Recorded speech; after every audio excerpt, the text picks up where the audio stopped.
Urine போகும்போதெல்லாம் பயங்கரமாக எரிச்சலாக இருக்கா அவங்களுக்கு. யூரின் போகும்போது பர்னிங் சென்சேஷன். இந்த பதிவு உங்களுக்கான. யூரின் போயிட்டு வந்தால் அவ்வளோ எரிச்சலாக இருக்குது. யூரின் போகிற பாதை, யூரின் போகிறத நினச்சாலே பயமாக இருக்குது. அந்த அளவுக்கு பர்னிங் சென்சேஷன்ஸ் இருக்குது.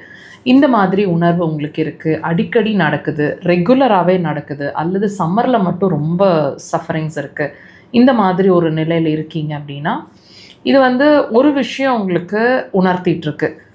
நல்லா வாட்ச் பண்ணி பாருங்கள். நாங்கள் நிறைய பதிவில் உங்களுக்கு புரிகிற மாதிரி எக்ஸ்பிளைன் பண்ணுறோம்.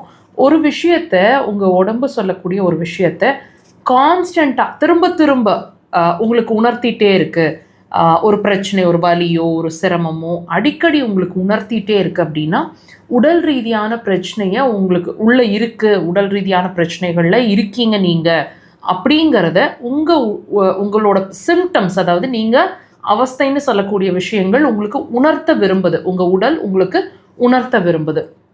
ஸோ இந்த பர்னிங் சென்சேஷன்ஸ் அப்படிங்கிறதும் உள்ளே இருக்கிற பிரச்சனையை உங்களுக்கு உணர்த்துற வகை தான். இப்போ நம்ம இந்த டைமில் போயிட்டு நம்ம ஒரு கல்ச்சர் டெஸ்ட் எடுக்கிறோன்னு வச்சுக்கோங்க. அதில் சில க்ரோத் இருக்குது, நம்ம பாக்டீரியா இருக்குது, வைரஸ் இருக்குது, க்ரோத் இருக்குது. நம்ம ஒரு டேப்லெட் எடுத்து அதை சரி பண்ணிடுறோம். நம்ம இதனால தான் இந்த பர்னிங் சென்சேஷன் நம்ம நினைக்கிறோம் இல்லைங்களா?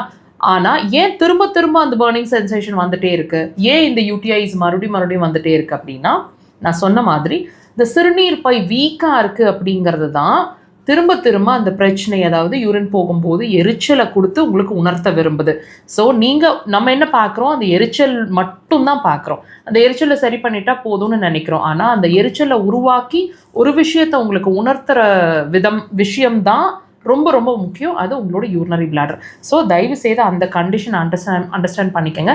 இந்த யூரினரி பிளாடர் வீக்னஸ் அப்படிங்கிற ஒரு விஷயத்தை ட்ரீட் பண்ணுறதுக்கு அக்குபஞ்சரில் நிறைய மெத்தட்ஸ் அண்ட் பாயிண்ட்ஸ் இருக்குது. ஸோ நாங்கள் அது ரொம்ப ஈஸியாக ஹேண்டில் பண்ணிகிட்ருக்குறோம். உங்களோட யூரினரி பிளாடரோட ஹெல்த்தை இம்ப்ரூவைஸ் பண்ணுறதுக்கு கண்டிப்பாக ட்ரை பண்ணுங்கள். ஒரு கம்ப்ளீட் சொல்யூஷன் அக்குபஞ்சர்.